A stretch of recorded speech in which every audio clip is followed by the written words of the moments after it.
So hello, good morning everyone. I am Vinod Singh and आप सभी को गणतंत्र दिवस की हार्दिक शुभकामनाएं। और यार आज ना थोड़ा बैकग्राउंड में अगर बच्चों की रैलियों की आवाज़ आती है तो आप लोग उसको मैनेज कर लेना, ठीक है।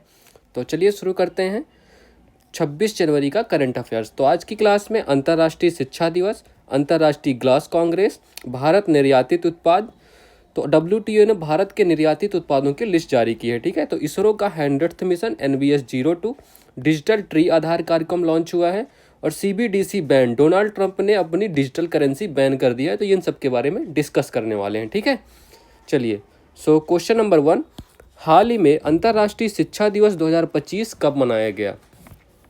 तो देखो, डेट थी 24 जनवरी की, ठीक है। 24 जनवरी की डेट है। इस दिन दो दिवस मनाए जाते हैं। एक तो हो गया पहला आपका नेशनल बालिका दिवस, है ना, राष्ट्रीय बालिका दिवस। ये मैंने आपको बताया भी था पिछली क्लास में शायद, है ना, बताया ही था। बालिका दिवस मनाया गया, ठीक है, इसी दिन। इसकी थीम क्या थी? भारत के भविष्य को मजबूत बनाना, ठीक है। तो भारत के भविष्य को मजबूत बनाना, इसकी थीम भी लिख लेना। ये थीम इंपॉर्टेंट है, ये नहीं बताया था। तो भारत के भविष्य को मजबूत बनाना, ओके। दिवस मनाया गया नेशनल बालिका दिवस और इंटरनेशनल एजुकेशन डे। तो ये कौन से क्रम का? तो ये 7th क्रम का है, ठीक है। तो इंटरनेशनल एजुकेशन डे 7वें क्रम का है। और ये कब से स्टार्ट हुआ था? तो पहली बार 24 जनवरी 2019 को सेलिब्रेट किया गया था, ठीक है। 2019 से ये स्टार्ट हुआ था। इसकी थीम क्या है इस बार की? तो इस बार की थीम लिखो आप लोग, बहुत ही महत्वपूर्ण थीम है, AI एंड शिक्षा। तो AI एंड शिक्षा इसकी थीम होने वाली है, ठीक है। चलो, अच्छा ये बताओ अपने गोल कितने हैं? SDG में कितने गोल हैं? तो SDG में 17 गोल हैं। इसमें शिक्षा कौन से नंबर पर है? जो ये क्वालिटी एजुकेशन है, तो क्वालिटी एजुकेशन कौन से नंबर का गोल है ये बताना है आपको, ठीक है। तो क्वालिटी एजुकेशन कौन से नंबर का गोल है ये लिखो आप लोग, ठीक है।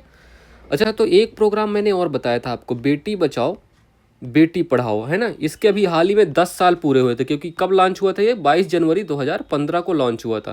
तो इस प्रोग्राम को कब तक मनाया जाएगा? इसका समापन का दिन घोषित किया गया है, कब होगा? 8 मार्च तक। 8 मार्च 2025 तक ये प्रोग्राम चलने वाला है, क्योंकि 8 मार्च को क्या होता है? अंतर्राष्ट्रीय महिला दिवस, ठीक है। तो इंटरनेशनल वुमेन डे के दिन ये खत्म होगा, ठीक है। तो ये भी आपको याद रखना, वुमेन डे ये खत्म होने वाला है। तो इतनी बातें आपको याद रखना है। अच्छा, तो ये क्वालिटी एजुकेशन कौन से नंबर का गोल है? SDG 4, ठीक है। तो SDG चौथे नंबर का गोल है। तो इतनी बातें आपको याद रखना है। तो option number C correct answer है, 24 जनवरी। अच्छा चलो, 23 जनवरी को कौन सा दिवस होता है? पराक्रम दिवस, ये हमने किया था अभी, ठीक है। और 25 जनवरी को कौन सा होता है? नेशनल वोटर्स डे, ठीक है, राष्ट्रीय मतदाता दिवस। तो ये भी आपको याद रखना है, ये दोनों याद रखना है, ठीक है। चलो, अच्छा, विश्व परिवार दिवस कब मनाया जाता है? तो विश्व परिवार दिवस आपका 1 जनवरी को, ठीक है। विश्व ब्रेल दिवस कब मनाया जाता है? तो ये 4 जनवरी, ठीक है। तो 4 जनवरी को विश्व ब्रेल दिवस। प्रवासी भारतीय दिवस कब मनाया गया? तो 9 जनवरी को, है ना। तो 9 जनवरी को प्रवासी भारतीय दिवस। राष्ट्रीय युवा दिवस कब मनाया जाता है? तो ये 12 जनवरी, विवेकानंद जी का जन्म था, है ना। भारतीय सेना दिवस, तो ये 15 जनवरी को मनाया जाता है, आर्मी डे, ठीक है। राष्ट्रीय बालिका दिवस कब मनाया जाता है? ये भी हमने किया, 24 जनवरी।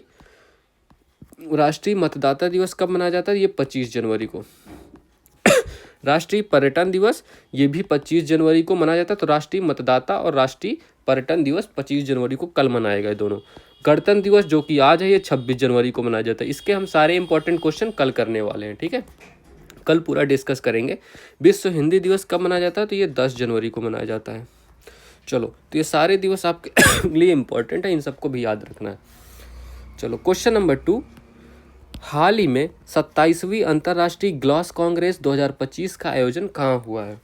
देखो, इंटरनेशनल ग्लास कांग्रेस, इसका आयोजन हुआ है। ये कौन से नंबर का है? पहले तो 27वें नंबर का, ठीक है, 27वें नंबर का क्रम है। और कब? 2025 में भी इसका सेलिब्रेशन कहाँ हो रहा है? कोलकाता में, ठीक है। तो कोलकाता, वेस्ट बंगाल में इसका सेलिब्रेशन हो रहा है, आयोजन किया जा रहा है, ठीक है। और कब से कब तक चलने वाला है? तो 20 से 24 जनवरी तक इसका आयोजन किया गया, ठीक है। तो ये अभी ख़त्म हो चुका है। और इसकी थीम क्या थी? ठीक है, तो इसकी थीम क्या हो गई? ग्लास, टिकाऊ समाज के लिए स्मार्ट सामग्री, इसकी थीम होने वाली है। अच्छा, 26वें नंबर का आयोजन कहाँ हुआ था इंटरनेशनल ग्लास कांग्रेस का? तो ये बर्लिन जर्मनी में हुआ था, ठीक है। तो बर्लिन में हुआ था। और 28वें नंबर का कहाँ होने वाला है? फुकुओका। तो फुकुओका ये कहाँ का जगह होगा? ऐसे नाम कहाँ पाते हैं भाई? जापान के, ठीक है। तो फुकुओका में ये 28वें नंबर का सेलिब्रेशन आयोजन होने वाला है, ठीक है। चलो, तो ऑप्शन नंबर कौन सा करेक्ट आंसर है? Option number D correct answer है, भारत का कोलकाता, ठीक है। तो भारत के वेस्ट बंगाल में होने वाला है। तो इतनी बातें आपको याद रखना है। अच्छा चलो नेक्स्ट स्लाइड में करते हैं। अच्छा, भारत में 2024 में क्या क्या आयोजन हुआ, देखो लिखो पहले। तो वर्ल्ड स्टील कांग्रेस, ठीक है, तो वर्ल्ड स्टील कांग्रेस भी कहाँ आयोजन हुआ था? वर्ल्ड स्टील कांग्रेस बताओ भारत में कहाँ हुआ था, ये बताओ। 2024 का आयोजन तो भारत में हुआ, तो ये रांची झारखंड में हुआ, ठीक है। अच्छा, 2024 में ही यूनेस्को की बैठक हुई थी, तो यूनेस्को 2024 की बैठक कहाँ हुई थी? 46th बैठक थी, ठीक है, 46th बैठक थी। ये कहाँ हुई थी? आपकी दिल्ली में, ठीक है, तो ये दिल्ली में इसका आयोजन हुआ था। इंटरनेशनल ओलंपिक कमेटी 2024 की बैठक कहाँ हुई थी? तो ये भी हुई थी कहाँ? मुंबई में, ठीक है, तो ये मुंबई में हुई थी, इसका भी आयोजन मुंबई में किया गया था। आरबीआई ने किसे डीएसबीआई के रूप में, डीएसआईबी के रूप में नामित किया है? तो ये एचडीएफसी, 3 बैंक को नामित किया है। तो एचडीएफसी हो गया, आईसीआईसीआई हो गया, ठीक है, और कौन सा है? एसबीआई हो गया, ठीक है। तो ये 3 बैंक है, इनको आरबीआई ने डीएसआईबी के रूप में नामित किया है। नो योर मेडिसिन ऐप किसने लॉन्च किया? तो ये नाडा ने, डोपिंग एजेंसी है, ठीक है, नाडा ने किया था, national doping agency. Question number 3, हाल ही में देश का दूसरा सबसे बड़ा निर्यातित उत्पाद कौन सा बना है? ठीक है, देखो WTO, आप जानते हो कि WTO वर्ल्ड ट्रेड ऑर्गेनाइजेशन, ठीक है, विश्व व्यापार संगठन के नाम से जाना जाता है। तो भारत के जो निर्यातित उत्पाद है ना, भारत के जो निर्यात उत्पाद हैं उनके बारे में इसने लिस्ट जारी की है, ठीक है, निर्यात उत्पाद। तो इसमें पहले टॉप पे कौन है? भारत का पहले नंबर पे कौन है? पहले नंबर पे ऑटोमोटिव डीजल, ठीक है, तो पहले नंबर पे ऑटोमोटिव डीजल ईंधन है, ठीक है, तो ऑटोमोटिव डीजल ईंधन है, डीजल फ्यूल, ओके। तो ये पहले नंबर पे हो गया। दूसरे नंबर पे कौन है? दूसरे नंबर पे आपके स्मार्टफोन आ गए। तो स्मार्टफोन जो है आपको दूसरे नंबर पे, उनमें भी कौन टॉप पे है?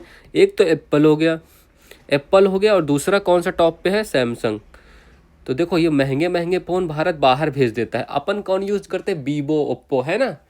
तो एप्पल हो गया, एप्पल की कहाँ की कंपनी है? ये यूएसए की कंपनी है, और सैमसंग ये साउथ कोरिया की कंपनी है, ठीक है। तो इन दोनों फ़ोन को भारत ने तगड़ी मात्रा में एक्सपोर्ट किया है, तो दूसरे नंबर पर स्मार्टफोन आ गया। Option number C correct answer है, ठीक है। अच्छा, WTO के बारे में बताओ। पहले इसका नाम क्या था? गैट, ठीक है, GATT, फिर ये WTO बन गया। बाद में इसका निर्माण जब हुआ, WTO, इसकी स्थापना कब हुई थी? तो 1 जनवरी 1995 को इसकी स्थापना हुई। किस संधि के द्वारा हुई है? संधि का नाम आपको लिखना है, ठीक है, तो संधि लिखो, कौन सी संधि के द्वारा हुई, और इसका हेडक्वार्टर कहाँ है? तो हेडक्वार्टर इसका जिनेवा में है, जिनेवा इसका हेडक्वार्टर है। इसमें हेड कौन है अभी फिलहाल?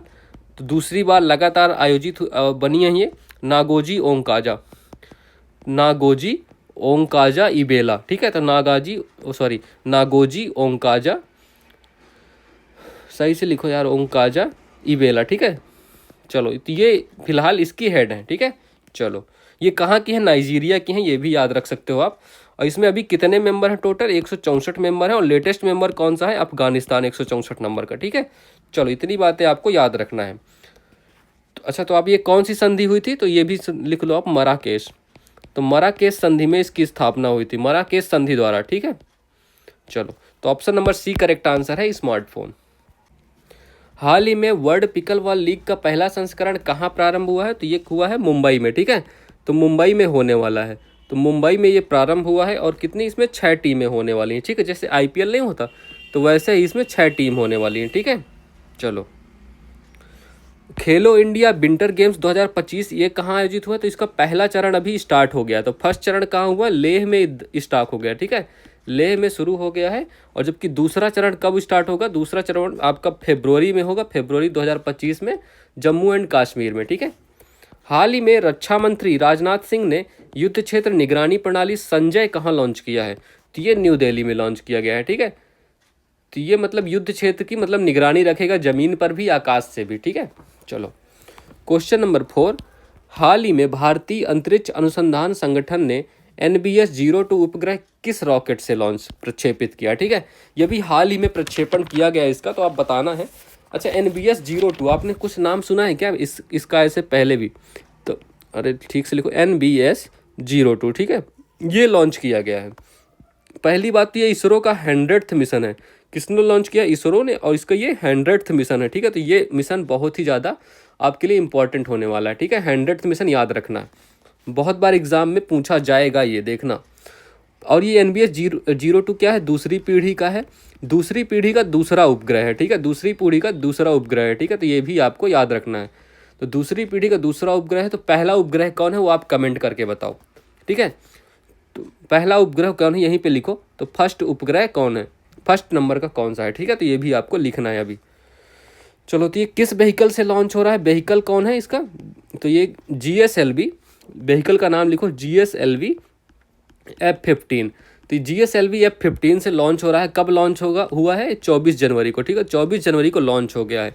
कहाँ से लॉन्च हुआ है, यहीं पे लिख लो, श्रीहरिकोटा, श्रीहरिकोटा से लॉन्च हो गया है, ठीक है। श्रीहरिकोटा आंध्र प्रदेश से ये लॉन्च हो गया, ओके। तो ये बातें इतनी याद रखना है आपको।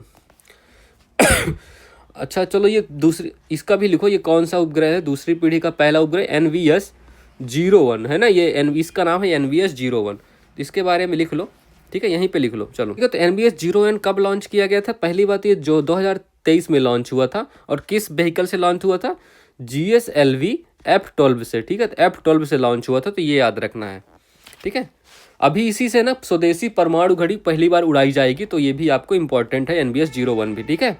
चलो, इस पे आओ। NVS-02, इसका वजन कितने होने वाला है, 2250 किलोग्राम, 2250 किलोग्राम, ये आप इमेज देख सकते हो, इसका वजन होने वाला है। और इसमें कौन सी परमाणु घड़ी का प्रयोग किया गया है, परमाणु घड़ी एक प्रयोग की गई है, ठीक है। वो कौन सी है, रुबिडियम की, ठीक है। तो रुबिडियम परमाणु घड़ी, ये भी आपको याद रखना बहुत ही इंपॉर्टेंट है। ये कब क्या क्वेश्चन पूछ ले कुछ पता नहीं है, ठीक है। तो ये समय निर्धारण के लिए इसका यूज किया गया है, तो समय निर्धारण, ठीक है। तो समय निर्धारण के लिए इसका यूज किया गया है, ओके। तो ये भी आपको याद रखना है। और इसका जीवन काल कितना होने वाला है, मतलब लाइफ टाइम कितनी होने वाली है, जीवन काल, तो जीवन काल इसका होने वाला है 12 साल। तो 12 साल तक इसका जीवन काल होगा।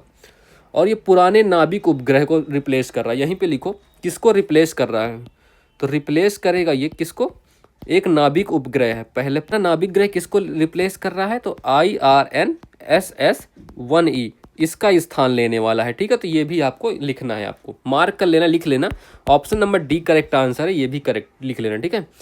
अच्छा, इसका विकास कौन कर रहा है, मतलब इसको विकसित कौन करने वाला है, विकास करेगा कौन, विकास भी लिख लो आप, कौन सी कंपनी कर रही है, तो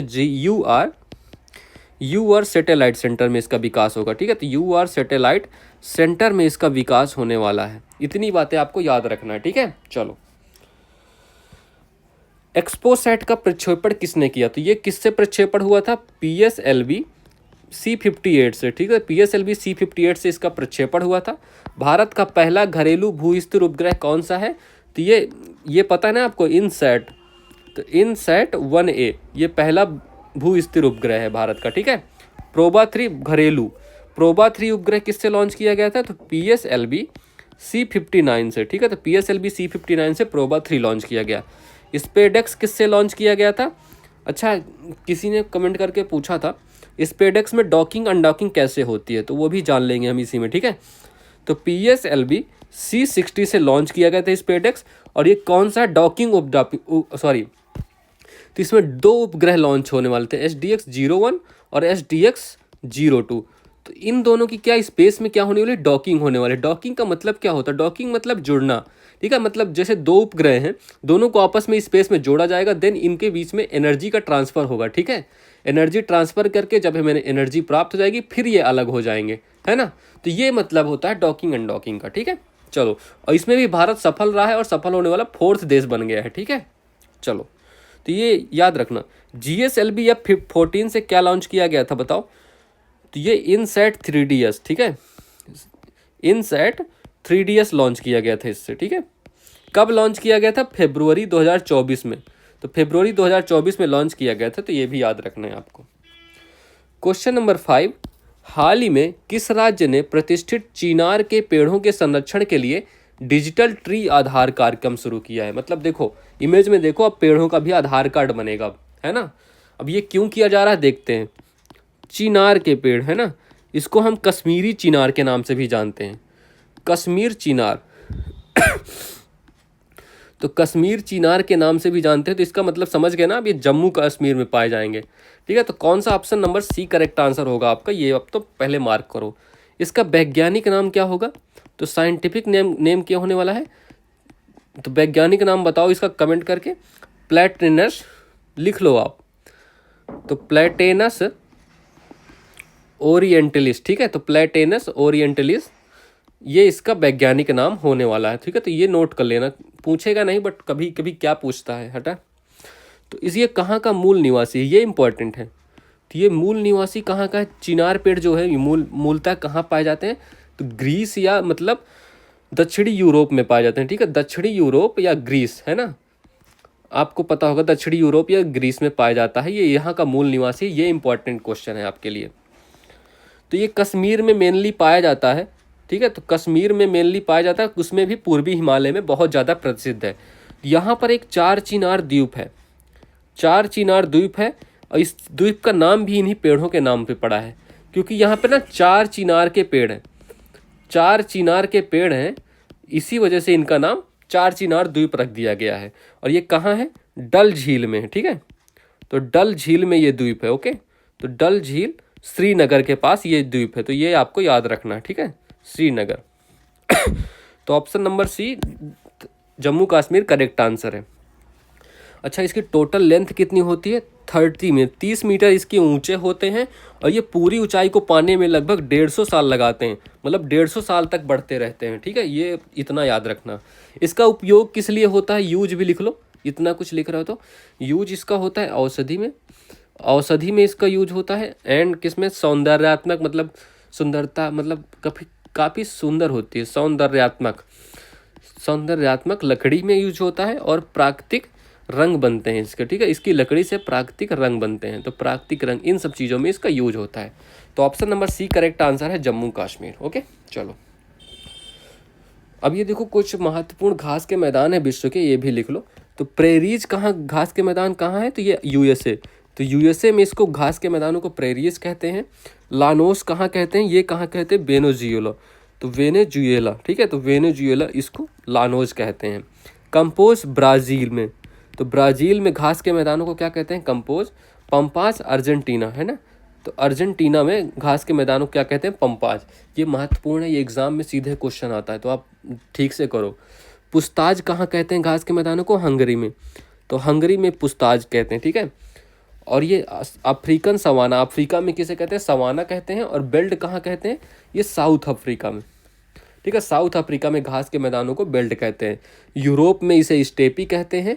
और मंचूरियन ग्रासलैंड कहाँ है, चाइना का, चाइना का बहुत ही ज़्यादा फेमस है मंचूरियन ग्रासलैंड, ठीक है। ऑस्ट्रेलिया, ऑस्ट्रेलिया में सवाना और डाउन दोनों पाए जाते हैं, ये तो ऑस्ट्रेलिया का हो गया, ठीक है। तो ये महत्वपूर्ण है, ये भी आपको याद रखना है, ठीक है। चलो, क्वेश्चन नंबर 6, हाल ही में किस देश ने अपनी सेंट्रल बैंक डिजिटल करेंसी पर प्रतिबंध लगाने का आदेश जारी किया है। अब ये बताओ भाई, ट्रम्प साहब जब से आए हैं ना पावर में, तबाही मचाए, कुछ ना कुछ डेली कर रहे हैं भाई, इतने आदेश दे दिए इन्होंने, क्या ही कहूँ। अगर मैं इनका ही करंट अफेयर्स कराने लग जाऊँ तो पूरी क्लास यही ले जाएं, है ना। तो CBDT मतलब सेंट्रल बैंक डिजिटल करेंसी, तो यूएसए ने अभी किया है। तो यूएसए की पहले CBDC क्या, इसको क्या जानते हैं, यूएस CBDC के नाम से भी जानने को मिलेगा, या इसको आप एक नाम से और जानते हैं, डिजिटल डॉलर भी कहते हैं, ठीक है, डिजिटल डॉलर। तो डिजिटल डॉलर के नाम से भी ये जाना जाता है। तो इस क्या किया है यूएसए ने, इसको जारी करने, उपयोग करने, है ना, जारी करने, यूज करने और प्रचलन करने, मतलब प्रचलन पर भी सब पर बैन लगा दिया है। तो प्रचलन, इन तीनों पर क्या बैन लगा दिया है, किसने, ट्रम्प साहब ने। आपको ट्रम्प का तो पता ही होगा, ट्रम्प साहब कब आए। तो अभी देखो यूएसए के बारे में लिख लो पहले। प्रेसिडेंट कौन है, डोनाल्ड ट्रम्प, है ना। तो डोनाल्ड ट्रम्प प्रेसिडेंट है। वाइस प्रेसिडेंट कौन बने हैं, JD वेंस, है ना, JD वेंस वाइस प्रेसिडेंट बने हैं। पब्लिकन इनकी पार्टी का नाम था। तो ये इतनी बातें आपको याद रखना। ये देखो प्रेसिडेंट साहब हैं, ये वाइस प्रेसिडेंट साहब है। तो डोनाल्ड ट्रम्प ने अपनी डिजिटल करेंसी पर बैन लगा दिया है, बिल्कुल ही पूरी तरह से, ठीक है। डिजिटल करेंसी होती क्या है, मतलब ये CBDC क्या होता है, इलेक्ट्रॉनिक मुद्रा होती है ना, ई मुद्रा नाम से भी जानता है, इलेक्ट्रॉनिक मुद्रा। मतलब ये क्या होता है, संबंधित देश के केंद्रीय बैंक द्वारा जारी की जाती है, मतलब अपने जो देश है तो केंद्रीय बैंक द्वारा जारी की जाती है, तो बैंक द्वारा जारी। अच्छा, भारत के संबंध में कुछ है क्या ऐसा, तो हाँ, भारत के संबंध में बिल्कुल है, भारत पीछे क्यों हटेगा। तो भारत के संबंध में क्या है, भारत के RBI ने जारी किया। भारत का केंद्रीय बैंक कौन है, रिजर्व बैंक ऑफ इंडिया। तो इसने कौन सी जारी की, ई रुपया जारी किया है, ठीक है। तो ई रुपया भारत में है, जो कब जारी हुआ था, 2022 में, 2022 में आरबीआई द्वारा लॉन्च किया गया था। और ई वॉलेट भी है, मतलब इसी में हम रख सकते हैं, इसका यूज कर सकते हैं। और मेनली इसका यूज कैसे होता है यार, इसका यूज ना, मतलब ये कोई, मैं दिखाता हूँ अभी, चलो। तो ऑप्शन नंबर 1 करेक्ट आंसर लिख लो, यूएसए, ठीक है। तो ये लिख लेना, सीबीडीटी बैन, ये डिजिटल डॉलर पर बैन, ये सब आपको एग्जाम में बहुत ही ज़्यादा महत्व रखने वाला है, ठीक है। ये देखो सीबीडीसी के लाभ क्या हैं। पहले तो शर्तों के अनुसार प्रोग्रामिंग, मतलब जैसी शर्त है आपकी वजह से चाहो वैसे उपयोग कर सकते हो, उसी लिए बना सकते हो, मतलब उसकी एक्सपायरी डेट के साथ आप लॉन्च कर सकते हो। स्वतंत्र रूप से परिवर्तनीय, मतलब वाणिज्यिक बैंक की मुद्रा और नकदी के खिलाफ परिवर्तनीय, मतलब मुद्रा जो नकदी है उसको परिवर्तनीय नहीं कर सकते, मतलब 100 की नोट है तो कैसे, है ना, बट ये इसको कर सकते हैं, ठीक है, मतलब तुरंत ट्रांसफर भी हो जाएगा, कैसे कितना भी चाहिए आपको। वैध मुद्रा, मतलब बैंक खाते के बिना भी उपयोग करने योग्य, मतलब आपका बैंक खाता नहीं है तब भी इसको उपयोग कर सकते हैं, ठीक है। द्विपक्षीय विनिमय, मतलब स्विफ्ट और पारंपरिक डॉलर प्रणालियों को दरकिनार करते हुए प्रत्यक्ष द्विपक्षीय डिजिटल मुद्रा विनिमय को सक्षम बनाता है, ठीक है। मतलब तो बहुत ही आसानी से लेन देन होता है, डॉलर और येन, मतलब कोई भी कैसी भी मुद्रा हो, डिजिटल करेंसी है तो आप आसानी से लेन देन कर सकते हो, ठीक है। चलो, अच्छा, list of countries and currencies, कुछ महत्वपूर्ण देश हैं और उनकी करेंसी का नाम लिखना है आप सभी को, ठीक है। तो अल्जीरिया की करेंसी का क्या नाम है, अल्जीरिया की करेंसी का नाम है दीनार। तो अल्जीरिया की करेंसी का नाम दीरान हो गया। अर्जेंटीना की करेंसी का क्या नाम है, अर्जेंटीना की करेंसी का नाम पेसो, ओके। अजरबैजान की करेंसी का क्या नाम है, मनात, मनात, ये भी लिख लेना, बहुत ही इंपॉर्टेंट है, कुछ भी पूछा जा सकता है, ठीक है। ब्राज़ील की करेंसी का, मैंने देखो वही देश ऐड किए हैं जो आपके एग्जाम के लिए महत्वपूर्ण है और न्यूज़ में बने हुए हैं, इसलिए सब महत्वपूर्ण है, ठीक है। तो ब्राज़ील की करेंसी का क्या नाम है, रियाल, है ना। तो ब्राज़ील की करेंसी का नाम रियाल और कैपिटल क्या है, ब्राजीलिया। डेनमार्क की करेंसी कौन सी है, क्रोन, डेनमार्क की क्रोन, ये एग्जाम में पूछा गया था, क्रोन करेंसी थी डेनमार्क की, है ना। इजराइल की करेंसी कौन सी है, तो इजराइल की शेकेल होगा, ये तो मैंने बहुत याद कराया है आपको, याद हो गई होगी। साउथ कोरिया की करेंसी कौन है, वॉन है ना। और मलेशिया की करेंसी कौन सी है, तो मलेशिया की रिंगित, ये भी इंपॉर्टेंट है, बहुत ही ज़्यादा इंपॉर्टेंट, ठीक है, मलेशिया की रिंगित करेंसी। मोरक्को की क्या है करेंसी, दिरहम, तो मोरक्को की करेंसी है दिरहम, ठीक है। फिलीपींस की करेंसी क्या है, तो फिलीपींस की भी करेंसी पेसो है, ठीक है। तो ये सब आपको याद रखना है। वियतनाम की भी लिख लेना यार, तो वियतनाम की करेंसी क्या है, डोंग, डोंग यहाँ की करेंसी है, ठीक है, ये भी पूछा गया था एग्जाम में। चलो, so that's all for this class, thank you for having me, please like, share and subscribe also, okay. चलो, all the best, have a good